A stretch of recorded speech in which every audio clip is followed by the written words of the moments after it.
தொலைவில் நிற்கும் திருமணப்பட்டு விவாகா தி Chennai silks.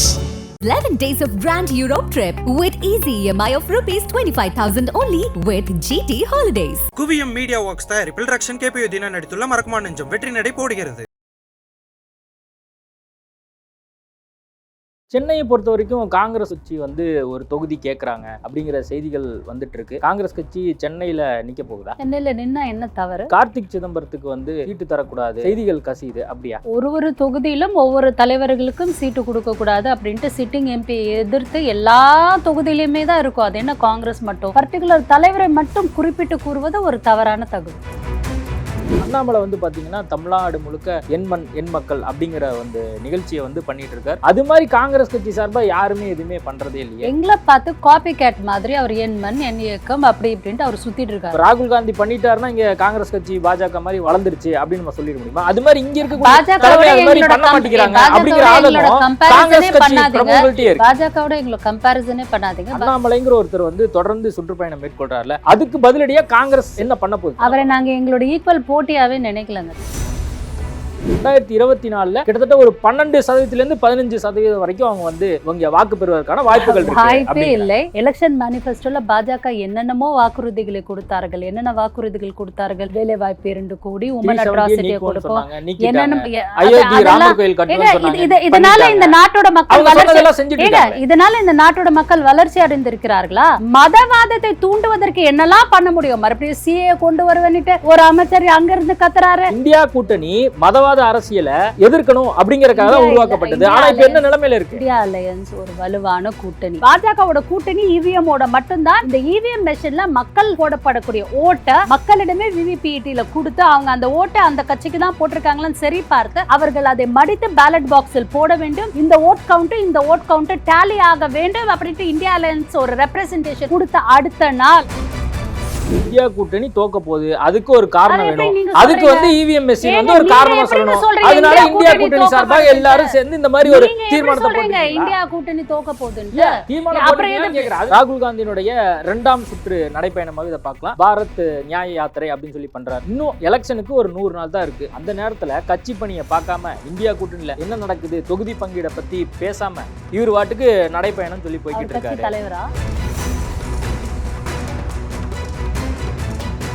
IBC Tamil நேயர்களுக்கு வணக்கம். இன்றைய நேர்காணலில் நம்மோடு இணைந்திருப்பவர் மகிழா காங்கிரசின் தேசிய செயலாளர் ஹசினா சையத் அவர்கள். வணக்கம். வணக்கம். ரொம்ப மகிழ்ச்சி உங்களை நீண்ட நாள் கழித்து சந்திப்பதில் ஐபிசி தமிழ்ல. எனக்கும் ரொம்ப மகிழ்ச்சி. பரபரப்பான அரசியல் சூழல் தமிழ்நாட்டிலையும் இந்தியாவிலையும் தொடங்கிருச்சு அப்படின்னு நம்ம பார்க்குறோம். காங்கிரஸ் கட்சி சார்பாக திமுக போய் தொகுதி பங்கீடு சம்பந்தமா சில லிஸ்டெல்லாம் கொடுத்திருப்பதாக செய்தி, அதுவும் குறிப்பாக 21 தொகுதிகளை நீங்கள் கேட்டதாகவும் அப்படின்னு செய்திகள்லாம் வந்துச்சு. ஆனால் இது தொடர்பாக மாநில தலைவராக இருக்கக்கூடிய KS அழகிரி மறுத்துட்டாரு. நாங்கள் சில லிஸ்டெல்லாம் நீங்கள் செய்திகளில் பரப்பியிருந்தீங்க, அதெல்லாம் உண்மை கிடையாது அப்படின்லாம் சொல்லப்பட்டுச்சு. நீங்கள் எவ்வளோ தொகுதிகள் கேட்டிருக்கீங்க அப்படிங்கிறத பற்றி நீங்கள் சொல்ல வேணாம், பட் ஒரு திட்டம் வச்சுருப்பீங்கள, 10க்கும் மேற்பட்ட தொகுதி அல்லது 15 அப்படின்னு சொல்லி, அந்த மாதிரி எதுவும் ஐபிசி நேயர்களுக்காக சொல்ல முடியுமா? அதாவது தொகுதி பங்கீடு குறித்து எங்களோட மேலிட தலைவர்கள் டெல்லியிலேருந்து வந்திருந்தாங்க. இந்த சண்டே அன்று நாங்கள் சென்றோம், திமுக தலைமையகத்திற்கு சென்றோம். அவர்களோட கமிட்டியும் இருந்தது. எங்களுடைய சார்பாக முன்னாள் மத்திய அமைச்சர் திரு முகுல் வாஸ்னிக்ஜி அவர்கள், முன்னாள் மத்திய அமைச்சர் திரு சல்மான் குர்ஷிஜி அவர்கள், எங்களுடைய தமிழக காங்கிரஸ் கமிட்டி தலைவர் திரு KS அழகிரிஜி அவர்கள், அதற்கப்புறம் எங்களோட சிஎல்பி லீடர் திரு செல்வ பெருந்தகை அவர்கள் எல்லாரும் போய் பேசினார்கள். என்ன எங்களோட சிட்டிங் சீட்டை ரீட்டைன் பண்ணுவதற்கான ஒரு முயற்சி. அது தவிர ஒரு சில கூடுதல்கள், எந்த ஒரு கட்சிக்குமே கூடுதலாக சீட் கிடைத்தால் நல்லது தானே. திமுக தரப்பில் என்ன சொல்லப்படுகிறது என்ன அப்படிங்கிறது இது ரொம்ப ஒரு முதற்கட்டம், ரொம்ப ஒரு இனிஷியல் ஸ்டேஜ்லான டாக்கு. அது ஒரு கான்கிரீட்டான ஒரு கன்சென்சஸ் வந்ததுக்கு அப்புறம் எங்களோட தலைவர்கள் கண்டிப்பாக உங்களுக்கு தெரியப்படுத்துவார்கள். நிச்சயமா. அதே மாதிரி TR பாலு பார்த்தீங்கன்னா ரொம்ப வலிமையான தலைவர். அவர் 2வது சிட்டிங்லேயே காங்கிரஸுக்கு எவ்வளோ தொகுதி அப்படிங்கிறது முடிவு பண்ணிடுவார் அப்படின்னு சொல்லி திமுக வட்டாரங்கள் செய்திகளாக சொல்கிறாங்க. அப்போ 2வது சிட்டிங்கும் போது காங்கிரஸ் எவ்வளோ தொகுதியில் நிற்கும் அப்படிங்கிறது ஓரளவுக்கு உறுதியாக தெரிஞ்சிருமா? திமுக தொண்டர்கள் அப்படி சொல்கிறாங்க, இன்னும் காங்கிரஸ் தொண்டர்கள் அப்படி சொல்லலை இல்லையா? ஸோ அதனால் தலைவர்கள் என்ன சொல்கிறார்கள் அப்படிங்கிறத நம்ம பொறுத்திருந்து தான் பார்க்கணும். திமுகவும் காங்கிரஸும் இன்னும் ஒரு 2வது சிட்டிங்லலாம் அந்த அளவுக்கு கன்சென்சஸ் வந்துட முடியாது. அரசியல் சூழ்நிலை இன்னும் 2-3 சிட்டிங் போனதுக்கு அப்புறமா ஒரு கன்சென்சஸ் ஏற்பட்டு கண்டிப்பாக பாராளுமன்ற தேர்தலுக்கு முன்னாடி அறிவித்து விடுவோம். அதான் அப்போ காங்கிரஸ் கட்சியை பொறுத்த வரைக்கும் பாண்டிச்சேரியோட சேர்த்து கடந்த முறை 10 தொகுதியில் நீங்கள் நின்னீங்கன்னு நினைக்கிறேன். இந்த முறையும் வந்து தமிழ்நாட்டில் மட்டுமே 10 தொகுதியில் நிற்கிறதுக்கான வாய்ப்புகள் எதுவும் இருக்கா? அதுக்கான ஒரு சூழலை வந்து இப்போ இருக்கக்கூடிய காங்கிரஸ் தலைமை வந்து ஏற்படுத்தியிருக்கு அப்படின்னு நீங்கள் பார்க்குறீங்களா? போன முறை நாங்கள் நின்ற அந்த 10 தொகுதிக்கு குறைவாக ஏற்க நாங்கள் தயாராக இல்லை என்பது எங்களுடைய தொண்டர்களின் பிரதிபலிப்பு. அதுவே தான் தலைவர்களுடைய பிரதிபலிப்பாகவும் இருக்கும். அதற்கு மேற்பட்டு இன்னும் சில சீட்டுகள் கிடைத்தால் நன்றாக இருக்கும் என்பதுதான் எங்களுடைய தொண்டர்களும் எங்களுடைய தலைவர்களுடைய பிரதிபலிப்பு. ஓகே, இப்போ கே.எஸ். அழகிரி சொல்கிறாரு திருப்திகரமாக இருந்துச்சு இந்த பேச்சுவார்த்தை அப்படின்னு சொன்னார். ஆனால் வந்து சில காங்கிரஸ் தொண்டர்கள்ட்ட பேசும்போது என்ன சொல்கிறாங்கன்னா, இல்லை இவங்க வந்து தலைவராக இருக்கிறனால அந்த மாதிரி கருத்து தெரிவிக்கிறாங்க, ஆனால் எங்களுக்கு வந்து மேக்சிமம் வந்து நாங்கள் 15 தொகுதியாவது நிற்கணும் அப்படிங்கிறது எங்களுடைய ஒரு எண்ணோட்டமாக இருக்குது அப்படிங்கிற கருத்தை வந்து காங்கிரஸ் பிரமுகர்கள் 2ஆம் கட்ட 3ஆம் கட்ட தலைவர்கள்லாம் சொல்கிறாங்க. அந்த கூட்டணி பேச்சுவார்த்தை நடக்கும்போது காலையிலிருந்தே நான் தமிழக காங்கிரஸ் கமிட்டி அலுவலகத்தில் இருந்தேன். திமுக தலைமையகத்திற்கும் சென்றேன். கண்டிப்பாக இது வந்து ஒரு திருப்திகரமான ஒரு சந்திப்பாக தான் இருந்தது. இதில் ஒன்றும் மேல் கீழ் என்று எதுவும் கிடையாது. ரொம்ப திருப்திகரமான சந்திப்பாக இருந்தது. எங்களுடைய இலக்கு, எங்களுடைய சிட்டிங் சீட்டும் சேர்த்து போன தரம் எங்களுக்கு கொடுத்தது போல் 9 சீட் ப்ளஸ் புதுச்சேரியோடு சேர்த்து அந்த 10 இலக்க எண் வந்து எங்களுடைய இலக்காக இருக்கிறது. பாண்டிச்சேரியோட சேர்த்து 10 இலக்கு 10 எண் அப்படின்பதை விட அந்த டபுள் டிஜிட்டுங்கிறது ஆகுமா? இப்போ 9 அப்படிங்கிறது சிங்கிள் டிஜிட் தானே தமிழகத்தை பொறுத்த வரைக்கும். தமிழகத்தை பொறுத்த வரைக்கும் ஒரு டபுள் டிஜிட் ஆகுமா என்கிற ஒரு எதிர்பார்ப்பு இருக்கு. அதான் இப்போ சென்னையை பொறுத்த வரைக்கும் காங்கிரஸ் கட்சி வந்து ஒரு தொகுதி கேட்குறாங்க அப்படிங்கிற செய்திகள் வந்துட்டு இருக்கு. காங்கிரஸ் கட்சி சென்னையில் நிற்க போகுதா? சென்னையில் நின்னா என்ன தவறு? ஒரு சீட் கொடுத்தா என்ன தவறு? கேட்கலாம். எல்லா ஒரு அரசியல் கட்சிக்கும் ஒரு ஆம்பிஷன் உள்ளது இல்லையா? சென்னை என்பது வந்து எல்லா கட்சிக்குமே சொந்தமானது தான். நாங்களும் ஒரு ஜனநாயக கட்சி. எங்களோட கட்சி சார்பாக பார்க்கும்போது எங்களுக்கு சென்னை ஒன்று கிடைத்தால் நன்றாக தான் இருக்கும். எங்கள் தொண்டர்களை கேட்டால் அப்படி தான் சொல்லுவோம். திமுக தொண்டர்களை கேட்டால் அவர்களுக்கும் சென்னை முழுக்க வேண்டும் என்று தான் சொல்வார்கள். அதனால் அரசியலை பொறுத்த வரைக்கும் தலைவர்கள் முடிவெடுப்பார்கள். எங்கள் சைட்லேயும் ஒரு கமிட்டி இருக்குது, அவங்க சைட்லேயும் ஒரு கமிட்டி இருக்குது. அந்த 2 கமிட்டியை சேர்ந்து எங்களோட தொண்டர்களையும் சாட்டிஸ்ஃபை பண்ணுற அளவுக்கு எங்களுடைய தலைவர்களையும் சாட்டிஸ்ஃபை பண்ணுற அளவுக்கு 2 பேரும் ஒரு நல்ல ஒரு கூடுதலான ஒரு சுமூகமான முடிவிற்கு சீக்கிரம் வருவார். கார்த்திக் சிதம்பரத்துக்கு வந்து சீட்டு தரக்கூடாது அப்படின்னு சொல்லி காங்கிரஸ் பிரமுகர்களே வந்து நினைக்கிறாங்க அப்படிங்கிற செய்திகள் கசியுது. அப்படியா? ஒரு தொகுதியிலும் ஒவ்வொரு தலைவர்களுக்கும் சீட்டு கொடுக்கக்கூடாது அப்படின்ட்டு சிட்டிங் எம்பி எதிர்த்து எல்லா தொகுதியிலையுமே தான் இருக்கும். அது என்ன காங்கிரஸ் மட்டும்? திமுகவில் இருக்கும், அண்ணா திமுகவில் இருக்கும், இந்தியன் முஸ்லீம் லீக்ல இருக்கும், விசிகாவில் இருக்கும், எல்லா கட்சியிலையும் இருக்கும். அது தமிழகத்துக்கு மட்டும் பொருந்தாது, இந்தியா முழுக்க பொருந்தும். நீங்கள் யூபியில் போய் பார்த்தீங்கன்னா அகிலேஷ் கட்சியிலையும் அப்படி தான் இருக்கும். வெஸ்ட் பெங்காலில் போய் பார்த்தீங்கன்னா மம்தா கட்சியிலையும் அப்படி தான் இருக்கும். ஒரு பர்டிகுலர் தலைவரை மட்டும் குறிப்பிட்டு கூறுவது ஒரு தவறான தகவல். மற்ற கட்சிகள் வந்து இப்போ திமுக வந்து அந்த தொகுதியை கேட்குது அப்படின்னா பரவாயில்ல. ஆனால் காங்கிரஸ் கட்சியில் இருக்கிறவங்களே வந்து இவர் சரிவர வந்து மக்களுக்கு செய்யலை, அதனால வந்து காங்கிரஸ் கட்சி வேட்பாளராக நம்ம வேற யாராவது நிப்பாட்டுவோம் அப்படிங்கிற கருத்துக்கெல்லாம் வந்து தெரிவிக்கிறதா அப்படி செய்தி. பார்த்தா திமுக இருக்கக்கூடிய சிட்டிங் எம்பிக்களோட தொகுதியில் கூட தான் அப்படி பேசலாம். அதிமுக இருக்கக்கூடிய சிட்டிங் எம்பிக்கள் இருக்கக்கூடிய தொகுதியில் கூட அப்படி தான் பேசலாம். எந்த ஒரு விஷயத்துக்குமே வந்து ஒரு காயினுக்கு வந்து 2 சைடு இருக்கிற மாதிரி எந்த ஒரு விஷயத்துக்கும் வந்து அதோட பாசிட்டிவிட்டியும் இருக்கும், நெகட்டிவிட்டியும் இருக்கும். இதெல்லாம் அரசியலில் கடந்து போக வேண்டியது. நாளைக்கு மறுபடியும் அதே கேண்டிடேட்டுக்கு சீட்டு கொடுத்தா இவர்கள் எல்லாம் கூட போய் வேலை தான் பண்ண போகிறாங்க, நாங்கள் வேலை பண்ண மாட்டோம் அப்படின்லாம் கிடையாது. ஒரு வாட்டி ஒரு கேண்டிடேட்டுக்கு ஒரு இடத்துல சீட்டு கொடுத்தாங்க அப்படின்னா அந்த கேண்டிடேட்டுக்கான பாசிட்டிவ் அலை நெகட்டிவ் அலைங்கிறது முதல் 2 நாள் 3 நாள் அதிகமாக இருக்கும். 4வது நாள் 5வது நாள் ஆக ஆக அந்த 15 நாட்களில் வந்து அது அப்படியே குறைந்து விடும். அந்த கடைசியாக இருக்கக்கூடிய 10 நாட்கள் தான் எஃபெக்டிவான வேலைகள் அப்படிங்கிறது.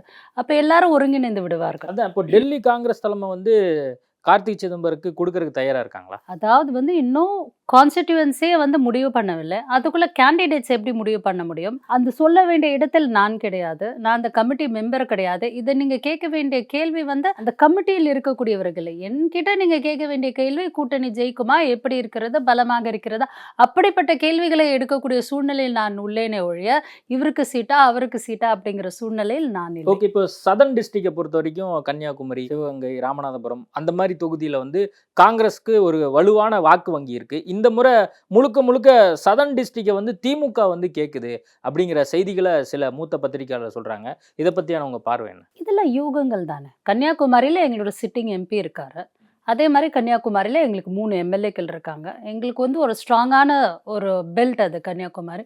சிவகங்கையை பொறுத்த வரைக்கும் எங்களோட சிட்டிங் எம்பி இருக்காரு. ராமநாதபுரத்தை பொறுத்த வரைக்கும் இந்தியன் முஸ்லீம் லீகோட சிட்டிங் எம்பி இருக்காரு. இப்போ எங்களோட கூட்டணி கட்சியாக இந்தியன் முஸ்லீம் லீக் இருக்கிறது. எங்களோட லீட் கட்சியாக திமுக இருக்கிறது கூட்டணி பேச்சுவார்த்தையில். ராமநாதபுரத்தை பொறுத்த வரைக்கும் அவர்கள் என்ன முடிவு செய்ய போகிறார்கள் அப்படிங்கிறது திமுகவும் இந்தியன் முஸ்லீம் லீகும் தான் தெரியப்படுத்தும். கன்னியாகுமரி மற்றும் சிவகங்கையை பொறுத்த வரைக்கும் எங்களுடைய சீட் அது சிட்டிங் சீட். கண்டிப்பாக எங்களுடைய சிட்டிங் சீட்டின் மீது எங்களுக்கு அதிகப்படியான உரிமை இருக்கிறது. அதை கேட்டு வாங்கக்கூடிய ஒரு தருணத்தில் ஒரு தருவாயில் எங்களுடைய தலைவர்கள் இருக்கிறார்கள். கண்டிப்பாக அதை கேட்டு பெறுவோம். அதான் இப்போ நீங்கள் பேசும்போது சொன்னீங்க இல்லையா, நாங்கள் வந்து இரட்டை இலக்கில் வந்து தமிழ்நாட்டில் கண்டிப்பாக போட்டியிடுவோம் அப்படின்னு சொல்லி. ஆனால் அண்ணாமலை வந்து பார்த்தீங்கன்னா தமிழ்நாடு முழுக்க எண் மண் எண் மக்கள் அப்படிங்கிற வந்து நிகழ்ச்சியை வந்து பண்ணிட்டு இருக்கார். எல்லா மக்களையும் வந்து சந்திக்கிற விஷயங்களை நான் பார்க்குறோம். அது மாதிரி காங்கிரஸ் கட்சி சார்பாக யாருமே எதுவுமே பண்ணுறதே இல்லையே. அப்போது பாஜக இங்கே வளருது அப்படின்னு சொல்லி அண்ணாமலை சொல்கிறார் இல்லையா, அதை வந்து காங்கிரஸ் கட்சி எப்படி பார்க்குது? பாரத் ஜோடோ யாத்ரா தமிழக மண்ணில் கன்னியாகுமரியிலிருந்து முதலில் ஆரம்பித்து வைத்தவர்கள் நாங்கள். எங்களை பார்த்து காப்பி கேட் மாதிரி அவர் என் மண் என் இயக்கம் அப்படி இப்படின்ட்டு அவர் சுற்றிட்டு இருக்காரு. பாரத் ஜோடோ யாத்ராவோட எழுச்சியை நீங்கள் பார்த்தீங்க, அவரோட இந்த யாத்திரையோட எழுச்சியை நீங்கள் பார்க்குறீங்க. இதுக்கும் அதற்கும் மலைக்கும் மடுவுக்கும் உள்ள கம்பேரிசன். அது எப்படி அவர் சுற்றுறாரு நாங்கள் சுற்றலை அப்படின்னு சொல்ல முடியும்? பாரத் ஜோடோ யாத்ரா அப்படிங்கிறது இந்திய அரசியல் வரலாற்றில் ஏன் உலக அரசியல் வரலாற்றில் இந்திய சுதந்திரத்திற்கு பிறகு மகாத்மா காந்தி அவர்களின் அந்த அரசியல் சுற்றுப்பயணத்திற்கு பிறகு அந்த யாத்திரைக்கு பிறகு அரசியலில் நம்ம வந்து சுதந்திரம் வாங்கும்போது எந்த அளவுக்கு காந்திஜி அவர்கள் nook and corner of the country நடைப்பயணமாக சென்று ஆல் இண்டியா ரேடியோ மூலமாக மக்களை வந்து அவர் ரீச் செய்தாரோ, அதற்கு மேல் பாரத் ஜோடோ யாத்ராவும் அதற்கு அடுத்த கட்டமான பாரத் ஜோடோ நியாய் யாத்ராவும் இன்று சுனாமி போன்று வெற்றி நடை போட்டு கொண்டிருக்கிறது. அதனுடன் இதை வந்து நீங்க எப்படி சரிசமமாக பார்க்கிறீர்கள்? தேசிய தலைவராக இருக்கக்கூடிய ராகுல் காந்தி எல்லாராலும் கவனம் ஈர்க்கப்படுகிறார். தமிழ்நாட்டிலே அந்த மாதிரி ஒரு சூழல் இருக்கு அப்படின்னு நம்ம பார்க்கலாம். ஆனா நான் என்ன கேட்கிறேன், இப்போ அண்ணாமலைங்கிற ஒரு மாநில தலைவர், அது மாதிரி இங்க தமிழ்நாட்டில் அது மாதிரி ஒரு பாத யாத்திரை பண்ணலாம். இப்போ ராகுல் காந்தி பண்ணிட்டாருன்னா இங்க காங்கிரஸ் கட்சி பாஜக மாதிரி வளர்ந்துருச்சு அப்படின்னு நம்ம சொல்லிட முடியுமா? அது மாதிரி இங்க இருக்கக்கூடிய தலைமை அது மாதிரி பண்ண மாட்டேங்கிறாங்க அப்படிங்கிற ஆதங்கம் காங்கிரஸ் கட்சி பிரமுகர்கள்ட்டே இருக்கு. பாஜகவோட எங்களை கம்பேரிசனே பண்ணாதீங்க. பாஜகக்கு எத்தனை எம்பி இருக்காங்க? ஒத்த எம்பி கூட கிடையாது. எங்களுக்கு 8 எம்பிக்கள் இருக்கிறார்கள். எத்தனை எம்எல்ஏக்கள் இருக்காங்க? 4 இருக்கிறார்கள். எங்களுக்கு 18 இருக்கு. எத்தனை சர்பஞ்ச், எத்தனை பஞ்சாயத்து தலைவர்கள், எத்தனை கவுன்சிலர்ஸ், எத்தனை கார்பரேட்டர்ஸ் இருக்காங்க? அவங்க சும்மா ஷோக்காக பண்ணிக்கிறாங்கன்னா பண்ணிட்டு போட்டோம். எங்களுடைய தமிழக மக்கள் அவர்களை ஏற்றுக்கொள்ளவில்லையே. எங்களுடைய தலைவர்களும் யாத்திரை செய்கிறார்கள். தாண்டி யாத்திரை பண்ணாங்க, உப்பு சத்தியாகிரக யாத்திரைகள் பண்ணார்கள். அதுக்கப்புறம் பாரத் ஜோடோ யாத்ரா முடிந்த பிறகே வந்து ஸ்ரீபெரும்புதூர்ல இருந்து சிவில் சொசைட்டி லீட் பண்ணி யாத்திரைகள் நடத்தினோம். அந்த யாத்திரையில் நான் கூட பங்கேற்றேன். கே ராஜுஜி அவர்கள் எங்களுடைய டிபார்ட்மெண்டல் ஹெட்டாக இருக்கிறார்கள். மிஸ்டர் குர்தீப் சிங் சப்பல் அவர்கள் சிவில் சொசைட்டியை ஒருங்கிணைத்து பாரத் ஜோடோ யாத்ரா செப்டம்பர் 7 அன்று அங்கு தொடங்கி அங்கு முடிந்ததுக்கு அப்புறமா செப்டம்பர் 28 நாங்கள் ஒரு மாவட்டத்திலும் பண்ணுமே. நீங்கள் கவனிக்கவில்லை என்று நினைக்கிறேன். ஒவ்வொரு மாவட்டத்திலும் நாங்கள் இது போன்ற யாத்திரைகள் பண்ணும். அது அதிகப்படியாக கவனத்தை ஈர்க்கவில்லை என்று நான் நினைக்கிறேன். இப்போ மாநில கட்சியா இருக்கக்கூடிய திமுக என்ன சொல்லுது, பாஜக தான் நம்ம எதிரி அப்படின்னு சொல்றாங்க. இப்போ காங்கிரஸும் தேசிய கட்சி, பாஜகவும் தேசிய கட்சி அப்படின்னு இருக்கும்போது உங்களுக்கு போட்டியாக பாஜகன்னு ஒரு கட்சி இங்க இருக்குல்ல, அண்ணாமலைங்கிற ஒருத்தர் வந்து தொடர்ந்து சுற்றுப்பயணம் மேற்கொள்றாருல, அதுக்கு பதிலடியா காங்கிரஸ் என்ன பண்ண போகுது? தமிழக காங்கிரஸ் அவரை நாங்க எங்களோட ஈக்குவல் போட்டியாவே நினைக்கலங்க. தமிழகத்தை பொறுத்த வரைக்கும் தமிழக மக்கள் ரொம்ப தெளிவாக இருக்கிறார்கள். தென்னகத்தை சார்ந்த மக்கள் ரொம்ப தெளிவாக இருக்கிறார்கள். ஒண்ணுமே இல்லாத அவர் பண்றதுல நாங்க பண்ணி அவரை எங்க வளர்த்து விடணும்? அவர் சுத்துறாரா? சுத்தட்டும். எவ்வளோ கூட்டம் வருதுன்னு பாருங்க, எவ்வளோ ஓட்டு வருதுன்னு பாருங்க, எத்தனை கார்பரேஷன்ல ஜெயிச்சிருக்காங்கன்னு பாருங்க, எத்தனை பஞ்சாயத்துல ஜெயிச்சிருக்காங்கன்னு பாருங்க. ஒரு அல்டிமேட்டா ரிசல்ட் அப்படிங்கிறது கடைசியில வந்து தேர்தல் வாக்குகளிலும் எலக்ட்ரல் பாலிடிக்ஸ்லயும் தான் ரிஃப்ளெக்ட் ஆகும். அவர் இத்தனை யாத்திரை பண்ணாரு, இப்பதானே போச்சு லோக்கல் பாடி பஞ்சாயத்து எலெக்ஷன்ஸ், எத்தனை ஜெயிச்சாரு கேளுங்க, கேட்டு சொல்லுங்க. ஸோ அதனால அவர் ஒரு ஸ்ட்ராட்டஜி வச்சு அவர் தேர்தல் யாத்திரைகள்லாம் மேற்கொண்டுள்ளார்களா, நாங்க ஒரு ஸ்ட்ராட்டஜி வச்சு நாங்க ஒரு சைட்ல வந்து நாங்க எங்களுக்கான வேலைகளை வந்து நாங்கள் செய்து கொண்டு தான் இருக்கிறோம். இல்ல இப்போ அண்ணாமலை வந்த பின்பாக கட்சி வளர்ந்துருக்கு அப்படிங்கிற கருத்து வந்து அவர் தொடர்ந்து வச்சுட்டு இருக்காங்க. இல்ல இப்போ அரசியல் பார்வையாளர்களுமே பாஜக வளர்ந்துட்டு இருக்கு தமிழ்நாட்டுலன்னு சொல்றாங்க. இந்த முறை 2024 கிட்டத்தட்ட ஒரு 12% 15% வரைக்கும் அவங்க வந்து இவங்க வாக்கு பெறுவதற்கான வாய்ப்புகள் வாய்ப்பே இல்லை. லோக்சபா தேர்தல் முடிந்த பிறகு நீங்களும் நானும் உட்கார்ந்து பேசுவோம். பாஜக என்பது ஒரு மதவாத கட்சி, காங்கிரஸ் என்பது ஒரு மத சார்பற்ற கட்சி. காங்கிரஸ் என்றுமே திமுக காங்கிரஸ் கூட்டணி என்றுமே மக்களுடன் ஒரு கூட்டணி அமைத்து தேர்தல் களங்களை சந்தித்து வருகிறது. பாஜக போன்று அல்ல. எலெக்ஷன் மேனிஃபெஸ்டோல பாஜக என்னென்னமோ வாக்குறுதிகளை கொடுத்தார்கள். என்னென்ன வாக்குறுதிகள் கொடுத்தார்கள்? வேலை வாய்ப்பு 2 கோடி, உமன் அட்ராசிட்டியை கொடுப்போம், இதனால இந்த நாட்டோட மக்கள் இதனால இந்த நாட்டோட மக்கள் வளர்ச்சி அடைந்திருக்கிறார்களா? அயோத்தியா கட்டினதுனால நாட்டோட மக்கள் வளர்ச்சி அடைந்திருக்காங்களா? மறுபடியும் அயோத்தியாவோட ரீஸ்ட்ரக்சர் ஒர்க் ஆரம்பிக்குதுங்க. இன்னும் 2 வருஷம் ஆகாது முடியறதுக்கு. அவங்களோட ஓன் சங்கராச்சாரியார்கள் சொல்கிறார்கள், ஏற்கனவே கட்டின கோயில நீ என்ன மறுபடியும் பிரதிஷ்டை பண்ற அப்படின்னுட்டு. போகவே இல்லையா சங்கராச்சாரியர்கள்? நம்ம நாட்டோட முதல் குடியரசு தலைவர் ஒரு பெண்மணி, அவர் விதவை, அவர் தலித் என்பதனால், ஒரு பட்டியல் இனத்தவர் என்பதனால் நீங்க அவங்களை அங்க கூப்பிடவில்லையா? இன்னைக்கு ரொம்ப அழகாக நமது புதிய பாராளுமன்ற கட்டிடத்தில் இன்னைக்கு திரௌபதி முர்மு அவர்கள் முதல் முறையாக செங்கோல் ஏந்தி அவங்க வந்து இன்னைக்கு போயிட்டு புதிய பாராளுமன்றத்துல தன்னோட ஃபர்ஸ்ட் ஸ்பீச் கொடுத்திருக்காங்க பட்ஜெட்ல. ஏன் நீங்க பாராளுமன்றம் ஓபன் பண்ணும்போது நீங்க அவங்களை கூப்பிடல? ஏன் அயோத்தியா திறக்கும் போது நீங்க அவங்க கூப்பிடல? மேனிஃபெஸ்டோல அயோத்தியா மட்டும் தான் நீங்க கமிட் பண்ணியிருந்தீங்களா? வேலை வாய்ப்பு பத்தி ப்ராமிசஸ் கொடுத்திருந்தீங்க, எக்கனாமிக் growth பத்தி ப்ராமிசஸ் கொடுத்திருந்தீங்க, பெண்கள் வளர்ச்சி சதவீதம் பத்தி ப்ராமிசஸ் கொடுத்திருந்தீங்க, எஜுகேஷன் பத்தி ப்ராமிசஸ் கொடுத்திருந்தீங்க. இதெல்லாம் சாதித்து விட்டீர்கள் என்று உங்களால் சொல்ல முடியுமா? இல்லை. மதவாதத்தை தூண்டுவதற்கு என்னெல்லாம் பண்ண முடியும்? மறுபடியும் சிஏ கொண்டு வருவன்னுட்டு ஒரு அமைச்சர் அங்கிருந்து கத்துறாரு, இன்னொரு அமைச்சர் வந்து அசான் சவுண்டு கேட்டா வந்து எங்களுக்கு டிஸ்டர்பன்ஸ் ஆகுதுன்ட்டு இன்னொருத்தர் கத்துறாரு. எங்க ஜெயராம்ன்ட்டு இவங்க சொல்றாங்களே, மகாத்மா காந்தியை விட ஜெயராம் சொன்னது யார்? ரகுபதி ராகவ ராஜாராம் சொன்னது யார்? காங்கிரஸை விட ராமராஜ்யம் வேண்டும் என்று விரும்பியவர்கள் யார்? காங்கிரஸ் தான் விரும்பியது ராமராஜ்யத்தை, காந்தி தான் விரும்பினார் ராமராஜ்யத்தை. செகுலரிசம் விரும்பியது காந்தி அவர்கள். காந்தி கனவு கண்ட ராமராஜ்யம் வேறு.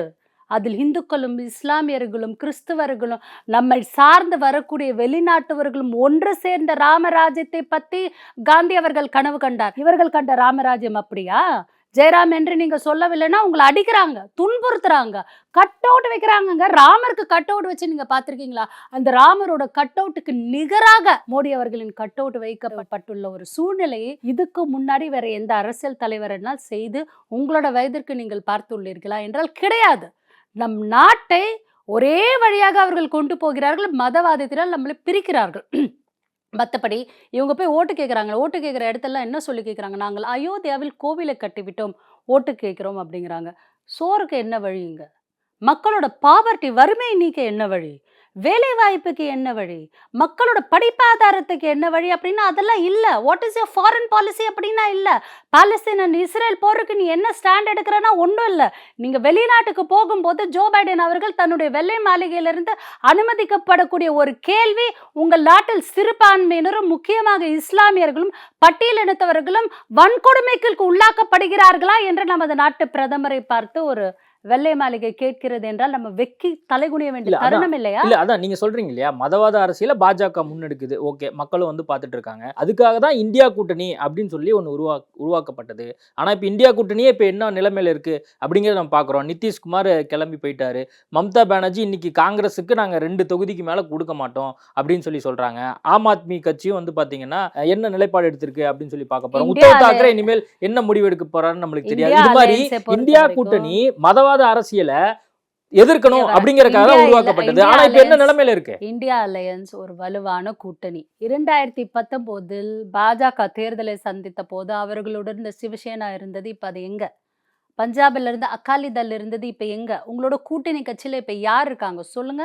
அதாவது வந்து ஒரு கான்கிரீட்டான ஒரு சூழ்நிலை ஏற்படுத்துவதற்கு அரசியலில் ஒரு ஸ்டாட்டிஸ்டிக்ஸ், ஒரு ஸ்ட்ராட்டஜி மேற்கொண்டு ஒருத்தரும் ஒரு சூழ்நிலை, தங்களுக்கு சாதகமான ஒரு சூழ்நிலை உருவாக்க முற்படுவார்கள். அதில் ஒரு சில ஏற்ற இறக்கம் வரதான் செய்யும். மம்தா பானர்ஜி அவர்களை பொறுத்த வரைக்கும் அவர்கள் காங்கிரஸ் பாரம்பரியத்திலிருந்து வளர்ந்தவர். இந்திரா காந்தியால் உருவாக்கப்பட்ட ஒரு அருமையான ஒரு அழகான அரசியல்வாதி. எங்களுக்கு அங்கே 2 சிட்டிங் சீட்டு இருக்குது. வெஸ்ட் பெங்கால்ல இருந்து ஒரு அரசியல் தலைவராக அந்த மாநிலத்திலேருந்து உங்களுக்கு இருக்கக்கூடிய 2 தான் கொடுப்பேன்னு சொல்கிறது அவங்க தரப்பு நியாயம். நாங்கள் வந்து எங்களுக்கு மேற்கொண்டு ஒரு 6 கொடுங்க அப்படின்ட்டு கேட்கறது எங்கள் தரப்பு நியாயம். அவங்க என்ன சொல்றாங்க? இல்ல, அவங்க என்ன சொல்றாங்க? நாங்க பாஜகவை தனிச்சே கூட நாங்க சந்திக்க தயாரா இருக்கோம் அப்படி எல்லாம் சொல்லிப்பாங்க. ஆனா நாங்க வந்து இந்தியா அலையன்ஸ் கூட்டணியில இருந்து வெளியே போயிட்டோம் அப்படின்ட்டு எதனா அறிக்கை கொடுத்தாங்கன்னா இல்ல, it is just a bargaining tactic. இல்ல, இப்போ இந்தியா கூட்டணி சார்பா 4 கூட்டம் வந்து நடந்திருக்கு. 4 கூட்டத்திலயும் 4 கூட்டம் நடந்ததுல 3 கட்சி வெளியே போயிடுச்சு. அடுத்த 2 கூட்டம் நடந்துச்சு அப்படின்னா இன்னும் 2 கட்சி வெளியே போயிரும் போல இருக்கு. எங்க 3 கட்சி வெளியே போச்சு? நிதிஷ் மட்டும் தானே இல்ல வெளியில இல்ல போயிருக்காரு. ஆம் ஆத்மி நான் வரேன் ஆம் இருங்க. ஆத்மி கட்சியை நீங்க சேர்ந்த கேட்ட முதல் பஞ்சாப் கேள்விக்கு முதல்வர் என்ன நீங்க சொன்னாரு? கேட்ட முதல் கேள்விக்கு நான் இன்னும் முடிக்கல. அதாவது மம்தா பானர்ஜி அவர்களை பொறுத்த வரைக்கும் ஒரு பார்கெனிங் டாக்டிக்ஸ்க்காக அவங்க இதை அடாப்ட் பண்றாங்க.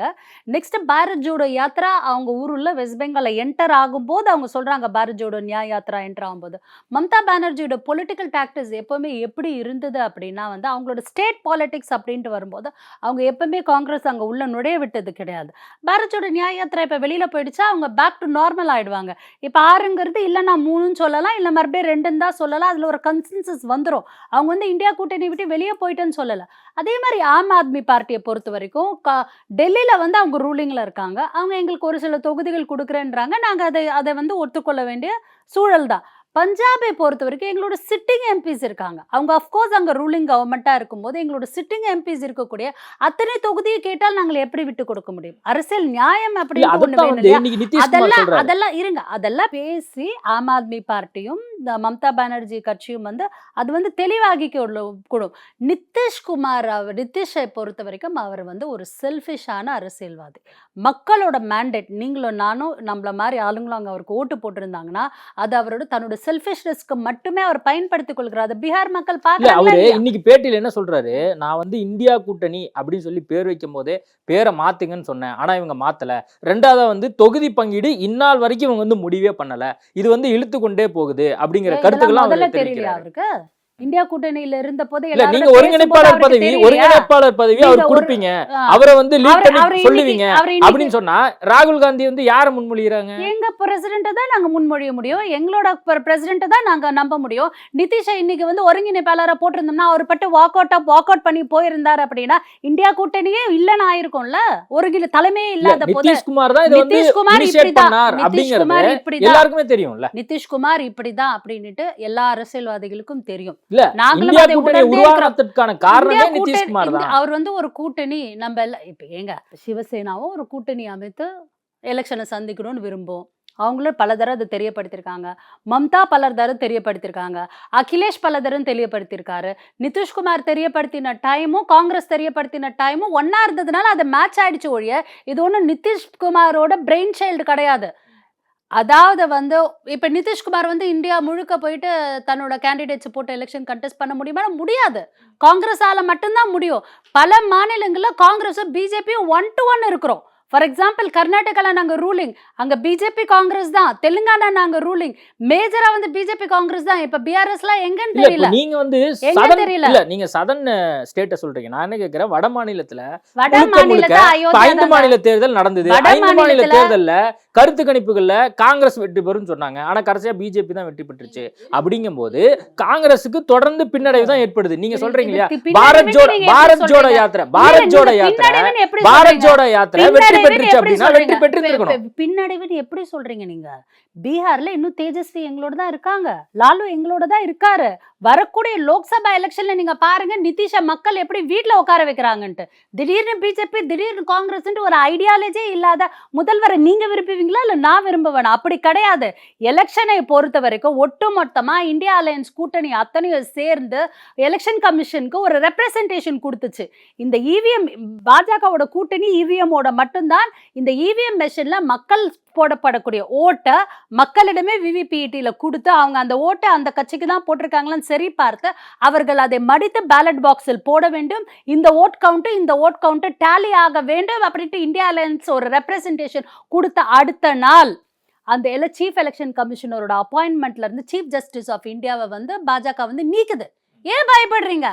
நாங்க ஒன்றும் பேலட் பேப்பர் கொண்டு வாங்கன்னு சொல்லல.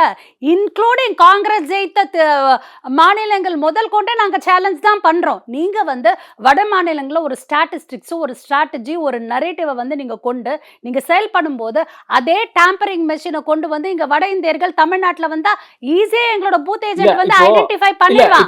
அதை வச்சுதான் அவங்க ஜெயிக்கிறாங்க நான் சொல்ல வரேன். இல்ல இப்ப அதுதான் நானும் கேட்க வந்தேன். இப்போ இந்தியா கூட்டணி தோக்க போகுது, அதுக்கு ஒரு காரணம் வேணும். அதுக்கு வந்து இவிஎம் மெஷின் வந்து ஒரு காரணமா சொல்லணும். சொல்றீங்க அதனால இந்தியா இந்தியா கூட்டணி கூட்டணி சார்பாக தோக்கப்படுது? எல்லாரும் சேர்ந்து இந்த மாதிரி ஒரு நீங்க எப்படி தீர்மானத்தை சொல்றீங்க போட்டீங்களா? இந்தியா கூட்டணி தோக்க போகுதுன்ட்டு? இல்ல தீர்மானம் அப்புறம் போட்டீங்களான்னு கேக்குறேன். அதனால அது எப்படி- இவிஎம் மிஷினை ஒரு காரணம் தீர்மானம் காட்டி நீங்க கிடையாது. வந்து தீர்மானம் போடுறீங்களா? தீர்மானம் கிடையாது. நாங்க ரிக்வெஸ்ட் கொடுக்குறோம். அந்த ரிக்வெஸ்ட ஃபேஸ் பண்ணிட்டு சேலஞ்சை ஏத்துக்கிட்டு எலெக்ஷனை சந்திக்க வேண்டியது தானே? நாங்க நிறுத்துறோமா? இல்ல, இப்ப கர்நாடகால இந்த மாதிரி ஒரு நிறுத்துறவா? விஷயத்தை சொல்லிருக்கலாமே. நிறுத்துறவா? கர்நாடகா மாநிலத்துல காங்கிரஸ் கர்நாடக இப்ப வெற்றி மாநிலத்துல பெற்றுச்சு. தான் நாங்க எதிர்க்கிறோம். அதையும் தான் எதிர்க்கிறோம். தெலுங்கானாவையும் தான் எதிர்க்கிறோம். ஹிமாச்சலையும் தான் எதிர்க்கிறோம். பிச்சை போடுகிற மாதிரி ஒரு சில மாநிலங்களை பிச்சை போட்டு விட்டு அவங்க வந்து நார்த் இந்தியால வந்து அவங்க டாமினேட் பண்ணிட்டு ஈக்குவலைஸ் பண்றாங்க.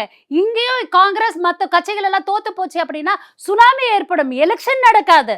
நீங்க ஸ்ட்ராட்டஜியை புரிஞ்சுக்கணும். இதெல்லாம் புரிஞ்சுக்கிட்டு நாங்கள் வெற்றி பெற்ற மாநிலங்கள் முதல் கொண்டு நாங்கள் சேலஞ்ச் செய்துதான் அவர்களிடம் விவிபிடி மெஷினை வந்து நாங்க வந்து அதை இம்ப்ளிமெண்ட் பண்ணணும்ன்றோம். தைரியம் இருந்தா பண்ண வேண்டியது தானே? ஏன் தைரியம் இல்லையா? 3வது தரம் பிரதமர் ஆவன்னு சொல்றாருல்ல, உங்களுக்கு மக்கள் ஓட்டு போடுறாங்கல்ல, ஏன் இந்த சிஸ்டமை கொண்டு வர வேண்டியது தானே? பேலட் பேப்பர் நாங்க கேட்கலையே.